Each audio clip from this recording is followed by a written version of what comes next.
3 years ago, Crimea freed itself from Daean tyranny. Its nobles used that freedom to berate the queen and scrabble for power. Disgusted with their greed and arrogance, Ike and the Grail mercenaries left the court behind and returned to work. Thanks to their efforts and to Queen Elincia's even-handed rule, Crimea has avoided a bloody civil war.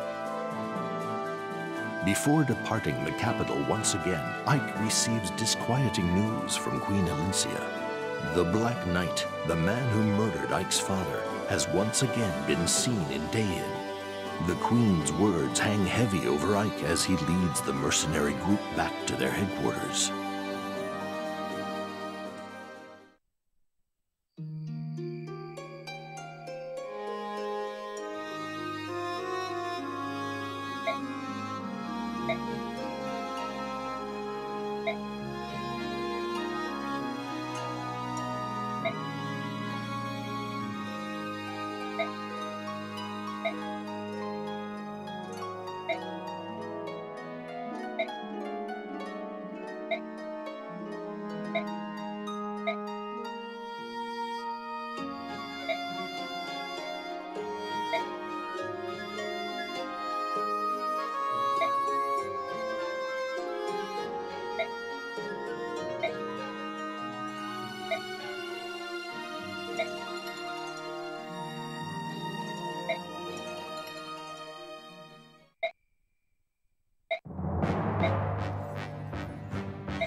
Raphael, eldest prince of the Heron clan, returns in the company of the Wolf Queen, Nyla, and the mage, Tormod, to tell a dire tale. The shocking story he relates ignites a terrible fury in the hearts of the Laguz. The assassination of the previous Begnion apostle sparked the massacre of the Heron clan, as well as the burning of their home, the Serenus Forest. That murder and the resulting catastrophes were long thought to be the work of Daean's former ruler, the Mad King Ashnard. Now, however, Prince Raphael, a survivor of the massacre, reveals that those directly responsible were none other than the senators of Begnion.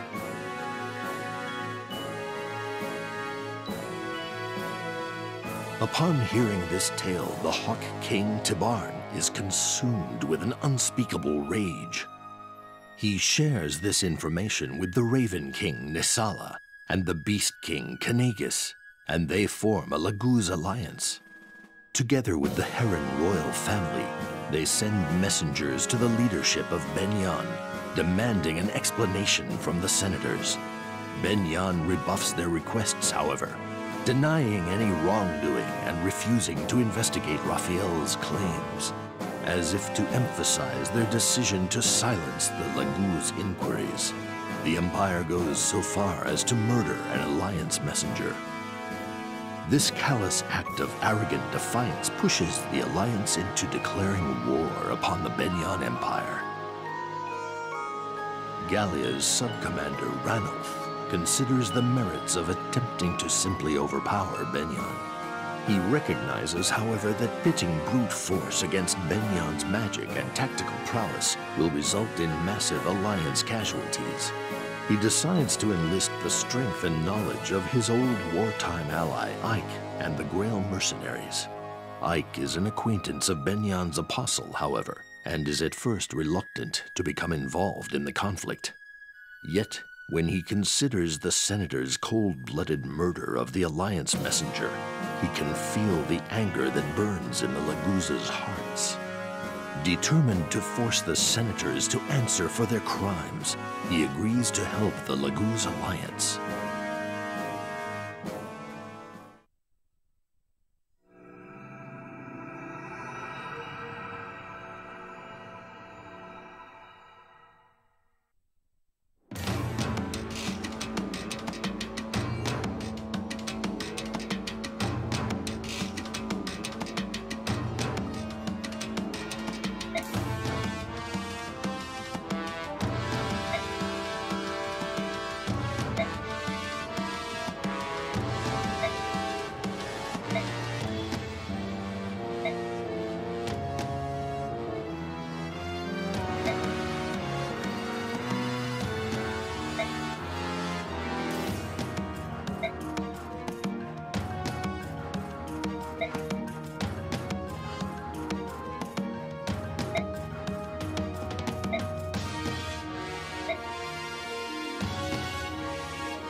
Hello everyone, and welcome to my Let's Play of Fire Emblem Radiant Dawn. Today we are starting the third part of Fire Emblem. If you don't already know, there's actually 4 parts of this game, so yeah, we're probably about halfway through the game right now. We're introduced to, I like to call them the Spotlight-stealing Brigade, because they're pretty much the heroes from the last game, Path of Radiance. And yeah, they've come to... Why are they even here? I don't know. Anyway, they're here. So we're basically introduced to a whole bunch of new characters. Pretty much everyone here is from the last game. So if you don't know who they are, I don't know, find out. So, yeah, not much to say about them. We're pretty much getting a whole bunch of really strong units. All of these units are really good, to be quite honest. So yeah, anyway. As you can see, we've got 2 archers, a couple of horse people. We've got our hero Ike, a mage and a bishop, Reese.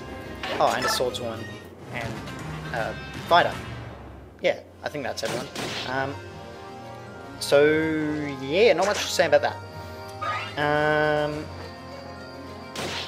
As you can see there, I want to talk about the 2 bow units actually. We've got Shinan and Rolf. Rolf, yeah. I thought I was going to call him Rolful. It's Rolf. It really is. It's Rolf, yeah. Okay, so I had to choose. I really wanted to take one of them to the very end of the game, and I've decided on Rolf, mainly because I've never really used him. I've always used Shinan, because Shinan's better in the beginning, but Rolf eventually overtakes him, which is kind of strange, since, yeah. But yeah, Rolf's pretty cool, kind of. Okay, maybe he's not really that cool at all. I mean, have you seen his pants? Well, they're not even pants, they're like shorts. It's weird. Okay. Anyway, what's the story of this? I can't remember. Something about... oh yeah, Raphael was like, Begnion killed everyone at the Serenese Forest, which was something that happened, was it the last game, I think? I don't know. Anyway, yeah, so,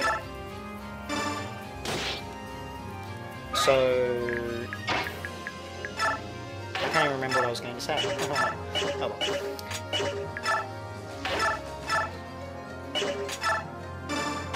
Oh, that's right. I was going to say about why... Yeah, so anyway, they decided to fight this war. This war, basically.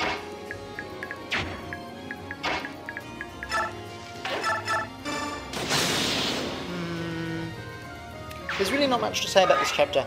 Oh, it's Fog of War, if you haven't noticed already, which you would have noticed, but I'm telling you anyway, just in case you didn't know, which you should know. I said in, I think it was one of the last chapters, that there wouldn't be another Fog of War chapter for a while, but I lied, sorry. This is a Fog of War chapter, and I believe there is another Fog of War chapter coming up very soon, so, yeah, I lied big time. There's going to be a couple of these Fog of War chapters, but that's okay. That's okay. Also, you might have noticed that there are no base menu things anymore. That's because I've been taking them out. If you want to know why, mainly it's because I don't want to spend... I'm one of these people who takes forever in base, and I'm just like... I don't know what to do. Oh, also, those ballistas... okay, I should probably mention that the Lagoo's AI is exceptionally dumb. I mean, you thought the normal human AI was stupid. Just wait for these Laguz AI. They are exceptionally dumb. Like, you watch them in a minute. When it comes to their turn, they'll send their weakest units to attack those 2 units so that they can't all get through. You'll see what I mean in a minute anyway.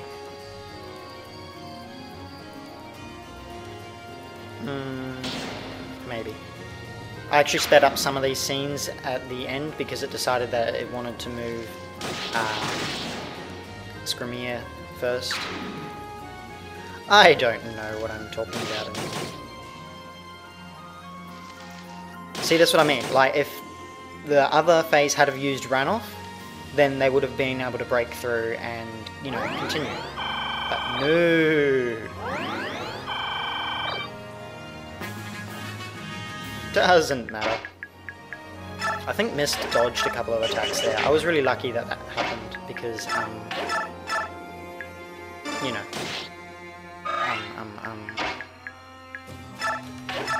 if she had have died, that would have been bad, I guess.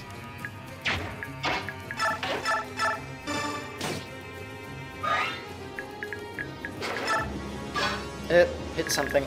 A mage. There's really not much to say about this chapter, apart from the fact that it can take a little while. And basically, to get the extra bonus experience for turn clear, you pretty much have to rely on getting a critical hit from that ballista that I'm shooting right now. At least one to on either the mage or some other ranged unit, because they just block everyone. And it becomes really frustrating after a while. Mia. A lot of people like Mia, but I find her useless. I mean, yeah, okay, she's doubling sword dudes. That's nice and whatever, but I mean, she's not even killing them. Wow. I mean, I think that's a little sad, to be honest. But, whatever. I don't care. Well, I do care, obviously, because otherwise I wouldn't be complaining about it. So, yeah.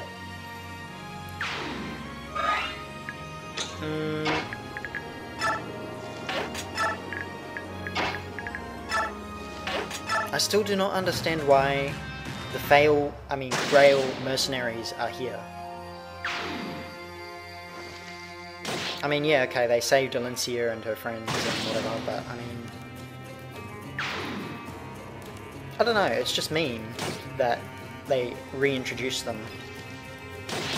It's like, oh, well, we couldn't think of anything else to write about Micaiah, so here's the heroes from the last game.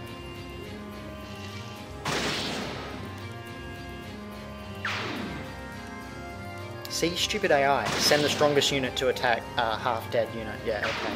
That's smart.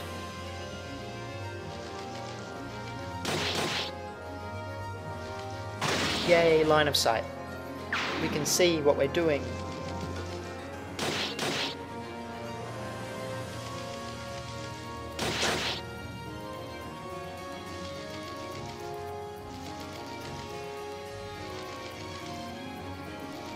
Not much to say here, other than that there's so many of them, and they all take so long to do stuff. It's really frustrating. Please critical? No. Okay. Okay then.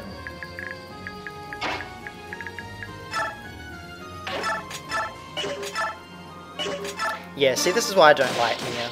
She's just like, I mean, and she got hit. I mean, a swordmaster who is getting hit. Why? No. Stop that.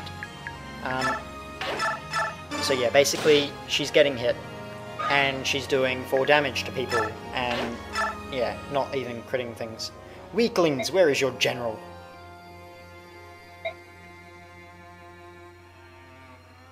The beasts wish to consume me! And so he leaves. Okay. The boss has a crossbow, by the way. Spoilers, not really.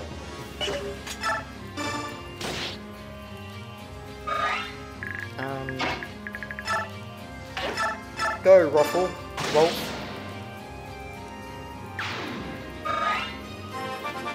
And he levels up.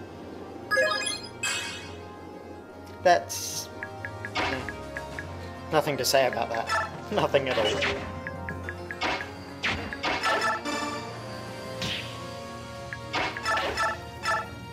Heal, please. Mist is a unique unit. She can heal and she can kind of attack, but she doesn't do very good at either of them. So I tend to just drop her as soon as I possibly can. Not only that, but when she promotes to her 3rd tier, she gets a horse. And while that sounds cool, it's not really cool in theory, because there's like a whole bunch of indoor maps at the end of the game, and so she gets penalized for having a horse. Pardon me. So yeah, that kinda sucks, in my opinion.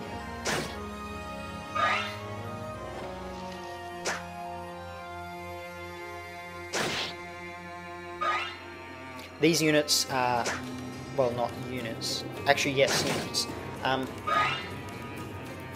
The enemy units, rather, they all suck, so like, they will never hit things, and generally you don't have to worry about them too much. I'm still spinning out about Micaiah not being the main character anymore. I mean, Ike's just like, hey guys, I fight for my friends.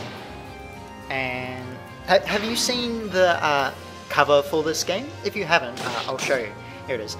As you can see, Micaiah is there, Sooth is there. Do you see Ike? I don't see Ike. So I changed the cover a little bit so that now I think it should, this is what I think it should look like. I think that's far more appropriate to this game, because that's basically what it is.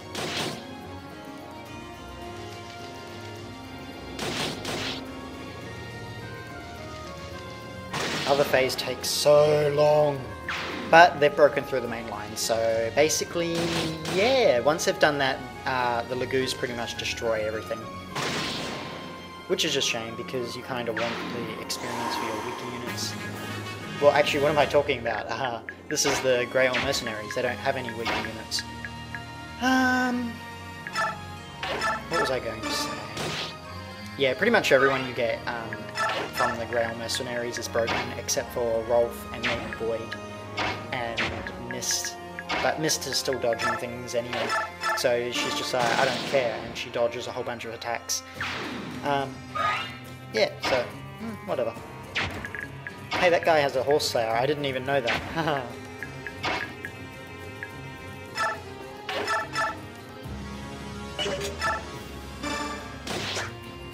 And we're missing anyway, so like I said before, it doesn't matter. I mean, your units are not getting hit anyway, unless your name is Mia. Because for some reason she's the one who always gets hit.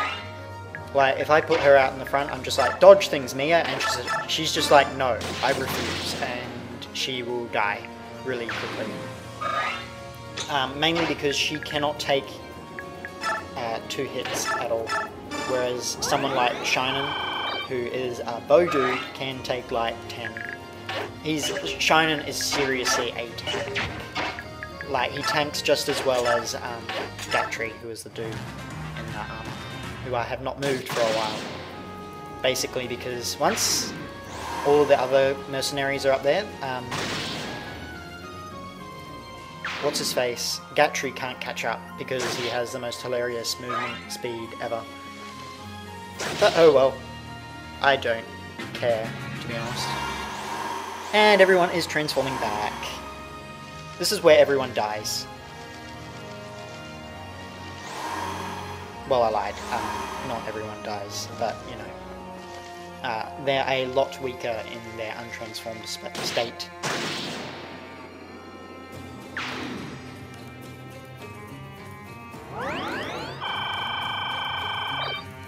When I was playing this, it was one of the ones where I lost. I had one of the Lagoos units heal itself with a concoction when it had taken 4 damage. So I was just like, why are you moving to a remote location to heal yourself when you... Why? See, this is what I mean by when I say that they have absolutely terrible AI. It's just like, I don't even understand half of the decisions you are making. Please stop it. And maybe I should mention some of the more important things that I've done during the base menu. During this chapter I took Adept of Sauron, which is a skill which lets you attack twice, sometimes. And I took Vantage off Mia because Mia is just like trollolol, and I don't like her, so doesn't help that she's a Fire Emblem woman, and I think almost all Fire Emblem women suck, so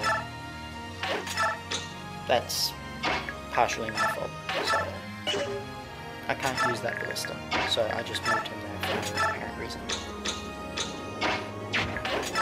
And so I just end the turn, because it's not like I need those characters anyway. One Lagoo's dead. Them subhumans. This is the part that I sped up, by the way, if you can't tell, because like a whole bunch of units are going to just pointlessly move, and it's just like, I don't care.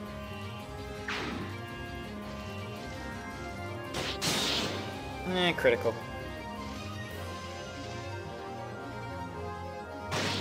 I don't know why he attacked the bishop.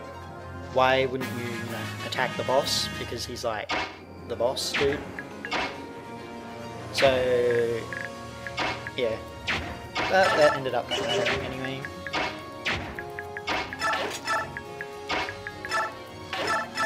I thought Rolf would be strong enough to kill him, but he was not. Rolf, you suck. Hate you. Sometimes. I don't know, actually, yeah, I do hate him. Not that I've ever actually used him. I don't know why I hate him either. Yeah, I don't know why I hate him either. But I just will, because I can. Anyway.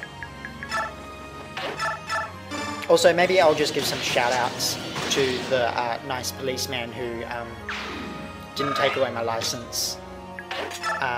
I actually got a speeding ticket, so yes. He was very nice about it, and reduced the speed on the speeding ticket or something, so yeah, that was nice of him. This is the other phase. Skrymir needs to arrive, but as you can see, every other unit is going to move first before Skrymir moves, so yeah. And that is the end of the chapter. So yeah, okay. So that's pretty much it. So I am going to let you watch the rest of this video. There's only a few minutes left, because this is mainly, it's probably 80% infuriating chapter material and 20% story. So yeah, enjoy whatever character development there may or may not be. So yeah, anyway, thank you for watching, and I will see you guys later.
I fight for my friends. And if you don't Prepare yourself. then You'll get no sympathy from me.